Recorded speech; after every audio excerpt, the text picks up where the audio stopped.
I don't think that counter melody is the place that a lot of people should be focusing on. Basically, if you're struggling to make counter melody, I would say it's too advanced a technique for you to be worrying about.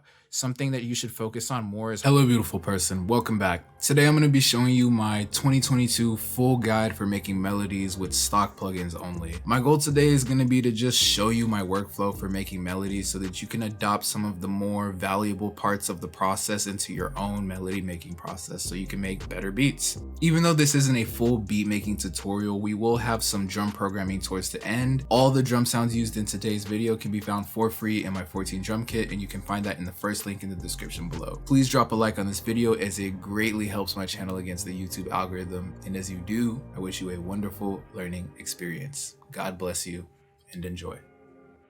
So this is basically just going to be my no BS explanation to you for how I make melodies, and then you can take part of my workflow and kind of adapt it to what you do. I know there's going to be things that are different about what I do, but I just want to show you what I do so you can learn. This is what I do about 97% of the time, and I get pretty good work out of it. So yeah. The first thing I want to talk about is kind of just setup stuff. So I really always like to start in a piano VST. FL Keys piano VST is usually a good option for me. The dark piano from Flex is also a really good option. Now, the reason I like to start with the piano is because piano is a kind of instrument that allows you to hear the tones of everything that you're playing very well. So you can hear how the individual notes sound, but you can also hear how the notes are all interacting. You can hear how the chords are going to play out, and it's just really valuable to be able to have that kind of sonic information as you're making your melody, and then you can kind of just translate it to a different instrument later, if that makes sense. I think the best way to put it is that if it sounds good on a piano, it's probably going to sound good on every other instrument. That being said, we can get into the next steps. This next one is still part of the setup, but it is this number one cheat code that I want to tell you. This is the first cheat code. I have two to tell you about today. This first cheat code is literally just understanding how chords and music theory apply to this entire process. So I'm going to show you how I use music theory in this process. So I have some chord helpers in the centerfold drum kit, and I'm gonna do the minor harmonic. So here we go. And I have my ghost notes set up in my piano roll so that this sampler, even though the sampler doesn't play any notes because it's not an instrument, I'll still be able to see the notes in my piano roll on the FL key so that I can map my notes to the chords that are set up here. So you absolutely do not have to buy a kit or my kit to get this. You can literally just copy the MIDI and it'll work the same for you. This scale is set up in the E minor harmonic scale, but you could just shift it up or down or whatever. Like, let's do C sharp today because I'm feeling like C sharp. And this is just really helpful for me because like it's such a cheat code for me, because even though I know a little bit of music theory and you know I know how to play a few instruments, I'm not on the level where I can literally just lay down what I hear in my head or like what I feel in my heart. So having like some kind of system where I can map stuff out and kind of like know that I'm applying it properly is just really helpful for me. Or if I want to operate in C sharp and I want to make something that's sad sounding, I'll go for the minor. If I want to make something that's a little bit happier, I'll go for the major. It doesn't necessarily always translate that way, but it does work, you know, more often than not that way. And it's just like, I know I'm going to get good information from this every time. Like that's a 1 chord. Let's do like a 6. Like it's always gonna be in key, you know what I'm saying?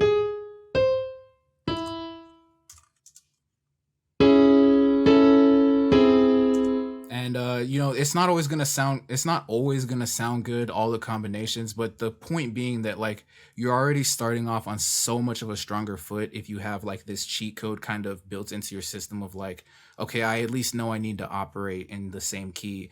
And just knowing this and practicing it over time allows you to be able to apply it without even dragging the scale helper in anymore. If you can develop an understanding for music theory without the need to actually practice music theory, more power to you for sure. But if you're like 95% of the population and you actually need to learn music theory to apply it, I think this is a very solid system for doing that. That being said, we can get into cheat code number 2, which is absolutely my favorite. The only real chord that I like to focus on is this 1 chord right here. It's the 1 minor. It's like every single beat I've ever made.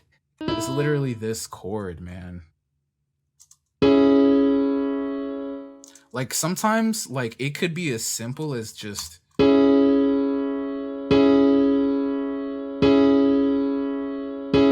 I can't tell you how many of my beats are actually just that chord being played, and I might do something different. Like I might, we're gonna talk about this a little later, but I might voice the chords sometimes.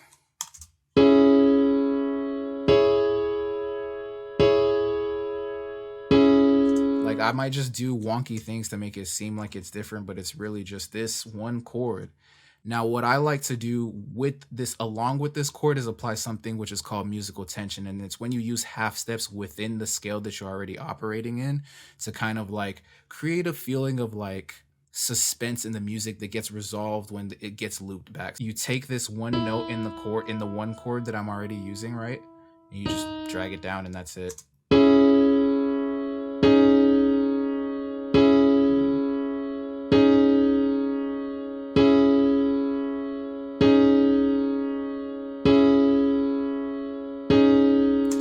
Now there are other tension spots in music in general, and particularly in this scale, like in the minor harmonic, but like the main one that I like to focus on really is this one just half step on that second note right here. But this is also another good half step that you can make. So like let's say you wanted to do a half step here instead.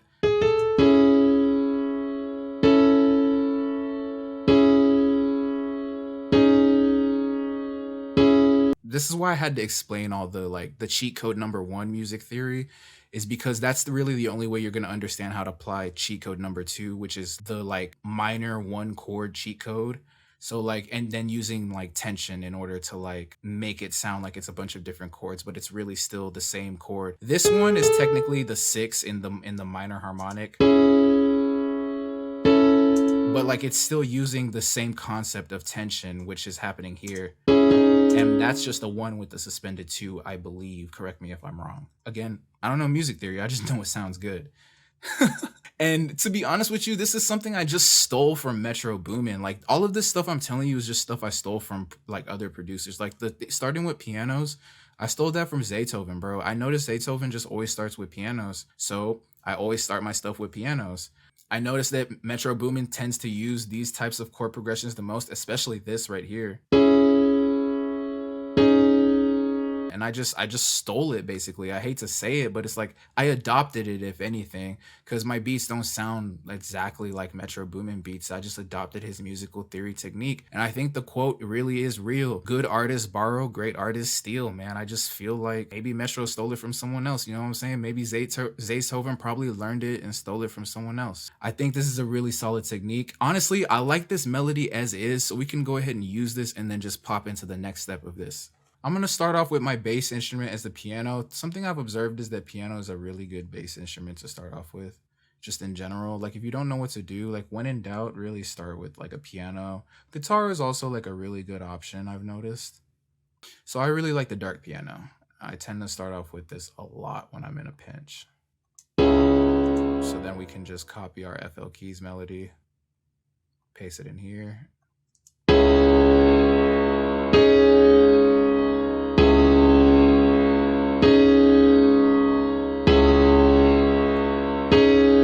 So I'm going to go ahead and strum these notes with Alt plus S.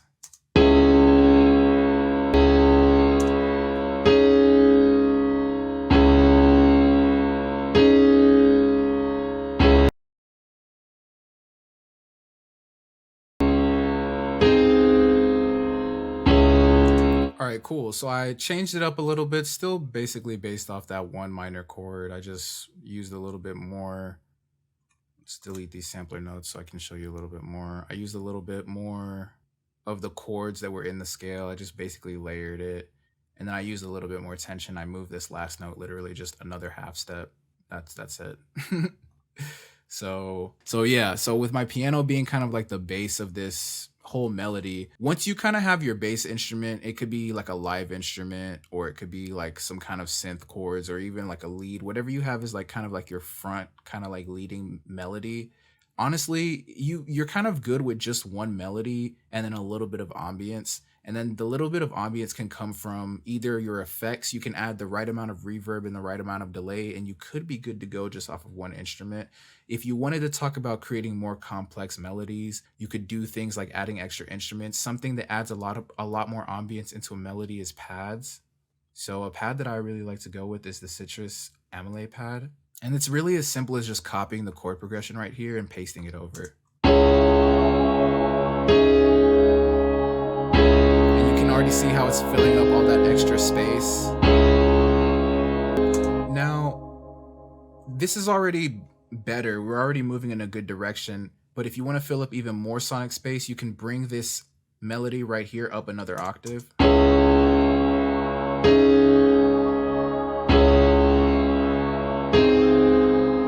That's going to fill up more of that sonic space. It's going to sound like there's more going on in the melody, like the whole sonic space and the whole frequency range is more filled up. Something I prefer to do now at this point is do more so chord voicing. So I'll just take some of the notes that are in the actual chord and move them up and down. I learned this from listening to a lot of James Blake music. I've noticed that his chords sound very, very big and spaced out. And so I think that's how he gets things to sound so like wide and like angelic basically. And I think he just uses a lot of really good chord voicing. So that's one way to fill, that's another really, good way to fill sonic space in your melodies with different instruments.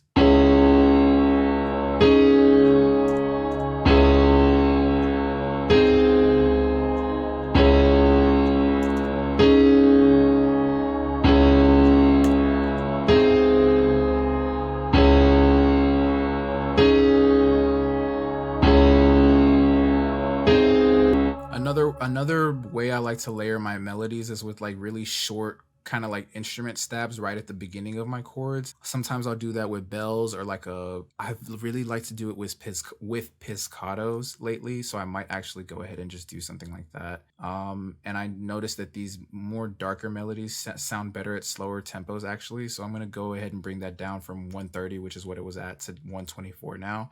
And I'm going to look for either a bell or a pizzicato right now.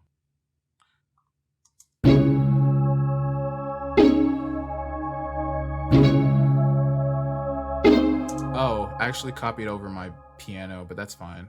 We can just bring in a new piano. Boom, boom, copy, paste.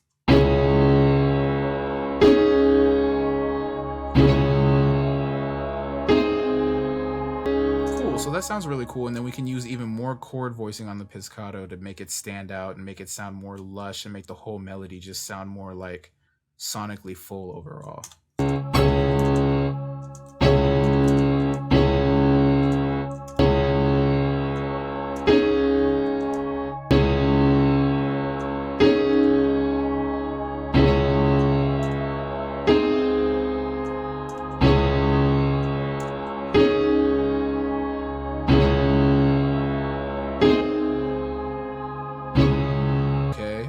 So I'm going to try something to make it sound even more stabby. And these are just little things that I'll do in the melody to just, I don't know, I'm still layering it, but basically I'm just trying to I'm layering it all with the same chords. But my thought process is that I want each instrument that's playing a chord, that's playing the same chord, to kind of be doing something different. The piano's holding the body, the pad is kind of, creating ambience, and this pizzicato is kind of almost bringing energy into the melody, bounce into the melody, if you will. That's the best way I can describe it. So I'm trying to fit this in a way that it's going to give the melody kind of that oomph to it, you know what I'm saying? So that's what I'm looking for here.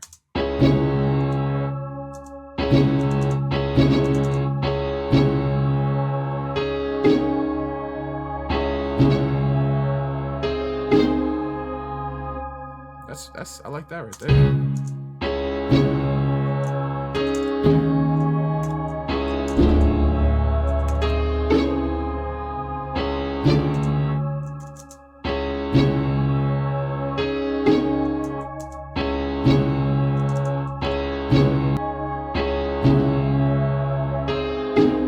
Beautiful, man. Beautiful.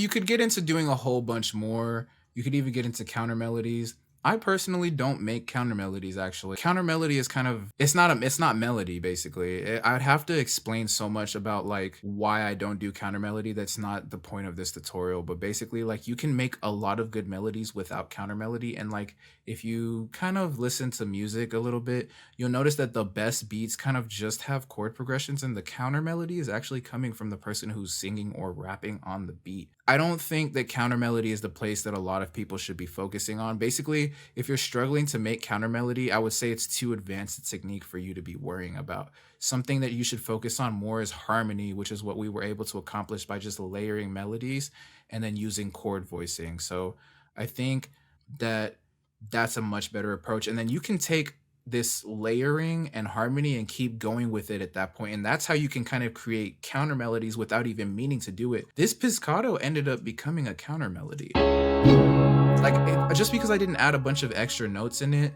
And I mean, one pro tip that you could use is that if you want to make a counter melody, just make sure the notes are close to each other when you're doing counter stuff. Like here, I'll just do one really quick to show you.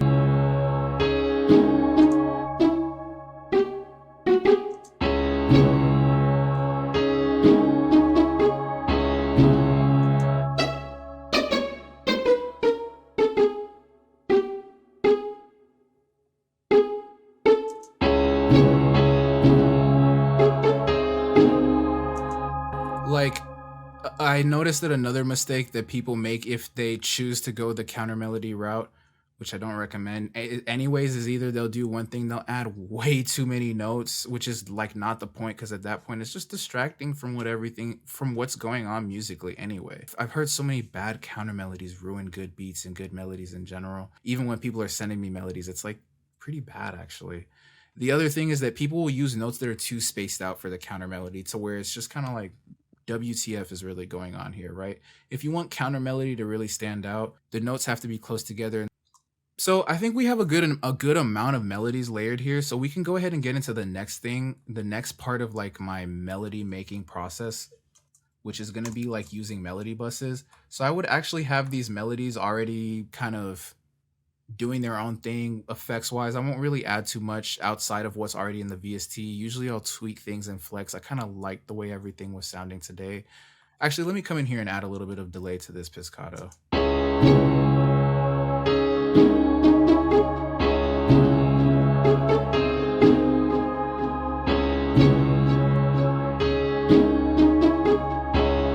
And then even before that, let me show you guys, I should have showed you this too. I like to level my melodies to make sure they're never even close to clipping before they come into the mixer. So let me do that really quickly.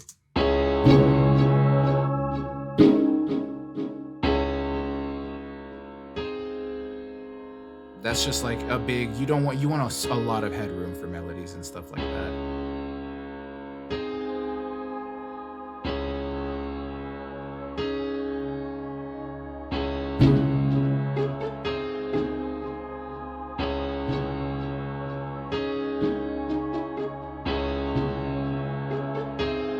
The other reason that that's really important actually for my process is because so many signals end up getting doubled over in my melody making process now, that like if I had everything max volume from the start, I'd clip so hard that it'd sound like shit coming out of the speakers. So I actually mix so low, and then it's only by like the time I'm at the mastering process that stuff even gets to the point where it's loud. So that's like another just like kind of tip to you right there. So stuff sounds already level here. So what I'll do is I don't put any effects or anything like that. I'll just literally create a melody bus. So I will route to this track only on something that I created as a melody bus. So again, this is not like a signal flow tutorial. So just look up like how to make buses and like sends and stuff if you don't know how to do this. But I'll make like a melody bus, and then I won't have any of the melodies going to the master. So I'll route it here first, and then I'll make sure every single melody is unplugged from the master. Boom, just like that. So that everything is coming straight to this melody bus first. So that if I turn off the melody bus, there's no melody happening whatsoever. But I can still turn each one of these off and it'd be fine as long as this is still on. And that's just signal flow. And then from here, that's where I start adding all my effects. I'm gonna add a little bit of gross beat to get some low end texture back in there. I'll use the halftime preset.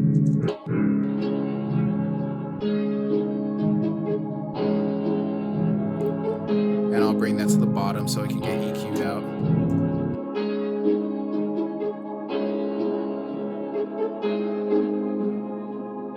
But basically, like, Ascend is going to create a copy of the signal, but not in the same way that the bus did it, right? Because it's still going to be sending a copy to the master. So the original copy is still going to exist, but then it's going to just create a copy with the effects. So the reason I do this with reverb and delay is because those effects are like phase manipulation effects, and phase manipulation effects, well, because chorus is a phase manipulation effect too, but like they're like intense phase manipulation effects, delay and reverb are. And they, because of that, they like make your mix basically just sound really spaced out, which is cool if you want those like ambient effects, which absolutely we want. It's just that it makes your mix super, super dirty. So one way to control that is with sends. So basically what that's going to allow us to do is that's going to let us create a reverbed copy of this entire melody bus so we can get this entire signal. So we're just going to do a route to this track, not a route to this track only. And then we're just going to add a reverb here. So we're going to rename this reverb. And then we can just add a fruity reverb here. And we can use the cathedral preset, add a little bit of that.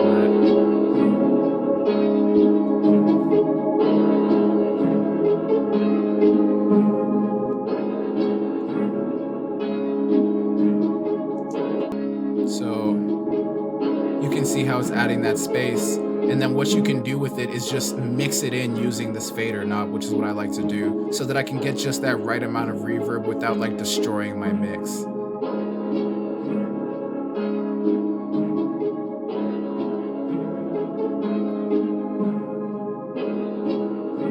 And then you can control it even more by adding an EQ on top of this. And this is what makes Send so cool, is that now you can have just that much more control on your effects. And then this is going to be ubiquitous throughout your entire mix, so you don't have to add a reverb onto everything. You don't have to add a delay onto every single thing. You're going to know everything is sounding clean. Everything is going to be sounding the same. And then I just do the same thing with delay. So I'm just going to, I usually always use the widen preset on the fruity delay too. So I'll just turn that on. I'll copy over this EQ because it looked good. I'll rename this as the delay send. And then I'll just start mixing in my delay signal. Oh, that sounds really good. That sounds really nice.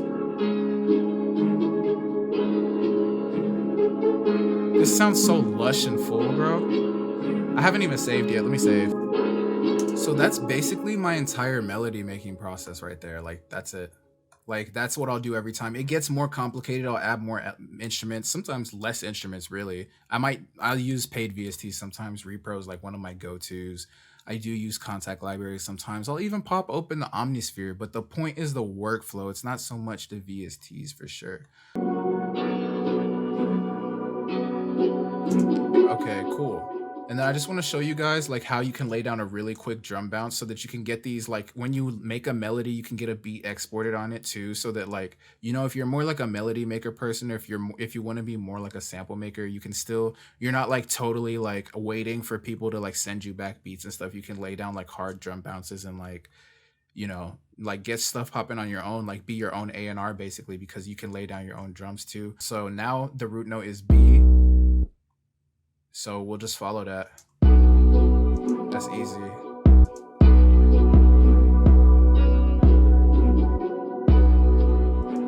And I do mean literally just keep it simple, bro.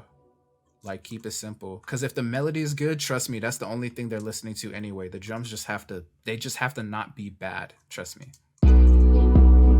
People care about drums less than you think. But people only care about drums when they're bad. So here, from there, you're basically good. So what you want to do is just create a fill at the end.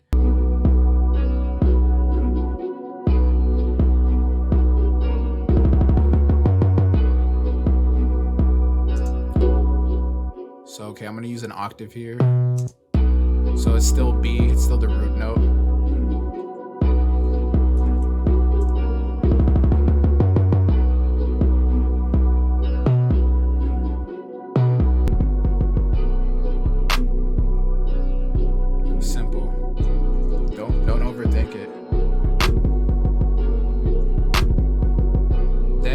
once your clap is laid down, add your accent snares.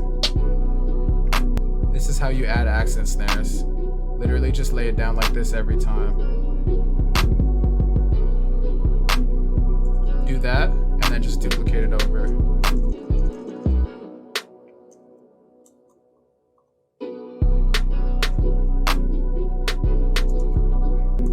And then just take out the ones that don't sound good to you. So I'm gonna take out these.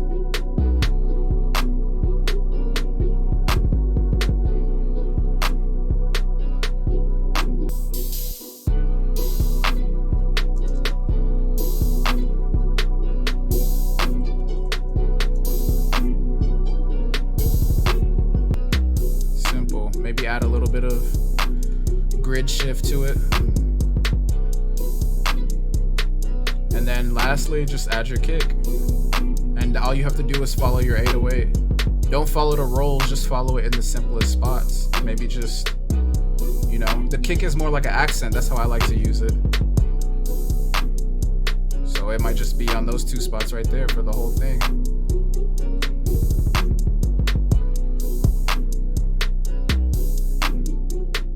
Something you can do to make your beat even sound bouncier and harder, come here and cut that out on your 808, because shorter 808s are really more in than long 808s now that I've noticed. Like I even heard SZA and Kali Uchis on some short 808s on an R&B song the other day. So yeah, and then go to your pre-computed effects and turn up this boost. That's gonna get your 808 really knocking. And that's just when your low end is knocking, is gonna make your beat sound even that much harder, along with that crazy melody. And that's it. And you're good to go. Get your mix down. If you want to check out a really solid mixing tutorial, here's one on the screen for you right now. It should be appearing, yeah, right here. I mean, other than that, that's been basically my guide to my melody making process in 2022. Even down to like how I'll get things exported with the drums really quickly, because I've noticed that even though I'm more of a drum programming person, when I've deliberately sat down and made something that's supposed to be just a melody, it's hard for me to lay down drums on top of it, even though I know it would be crazy if I could. I feel like I gave you a lot to digest, so I'm just gonna like kind of head out of here. I hope you got a lot out of it. I'm excited to keep delivering these videos, especially on the topics of melody making and mixing. So just keep letting me know what you want to see in the comment section below. Other than that, I'm gonna start editing this video and start working on the other videos I have for you, especially the Gross Beat Masterclass, which I'm very, very excited to drop on this channel very soon. Stay happy, stay healthy, always be creating. Just make sure it's dope content only. I love you, and I'll see you soon. Peace.